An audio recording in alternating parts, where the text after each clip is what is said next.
महाराज जी, भगवान का आश्रय लेकर कार्य करते हैं तो भगवान का आश्रय में तन्मयता होने लगती है और कर्तव्य कर्मों में अरुचि सी होने लग जाती है। केवल श्री हरि में ही तन्मय होने की ललक रहती है। हाँ, अच्छी बात है, पर ऐसा नहीं।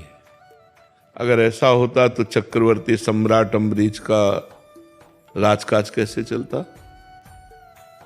ऐसा होता तो बड़े बड़े भक्त व्यापारी रहे हैं, बड़े बड़े काम किए हैं।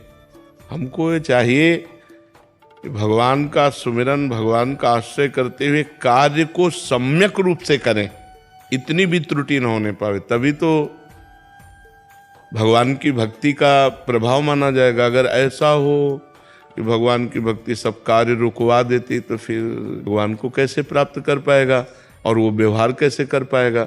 ऐसा नहीं, अभी आप में कमी हो रही है।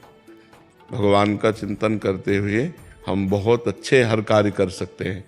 तो ऐसा कैसे आप निर्णय किए कि भगवान में तन्मय हो जाता और कार्य छूट जाता है? ऐसा नहीं है, ऐसी परिस्थिति। कर्म करते हैं तो फिर कर्म में तन्मयता हो जाती है, भगवान का आश्रय छूट जाता है। भगवान का आश्रय का मतलब है, जैसे आप शरीर को कभी ध्यान करते हो क्या? शरीर का कभी ध्यान नहीं करते हो? कभी भूलते हो क्या? नहीं भी।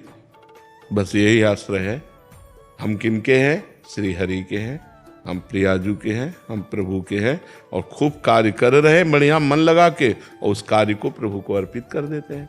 4 घंटे, 6 घंटे, 8 घंटे ड्यूटी की, हाथ जोड़ा है प्रभु, 8 घंटे से जो कार्य हो रहा था वो आपका ही है प्रभु, ये पूजा स्वीकार करो। ऐसे ऐसे गृहस्थी में चला जाता है।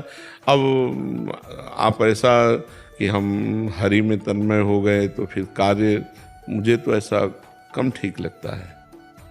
कार्य को हरि का मान करके करें और उसे अच्छी प्रकार से करें, 100%, कोई त्रुटि नहीं होनी चाहिए, और उसे पूरा प्रभु को समर्पित कर दें, पूजा हो गई। जैसे हम रसोई बना रहे हैं तो पूरे विवेक पूर्वक, अगर नमक नहीं पड़ा तो कैसे प्रभु को भोग सुंदर लगा पाएंगे?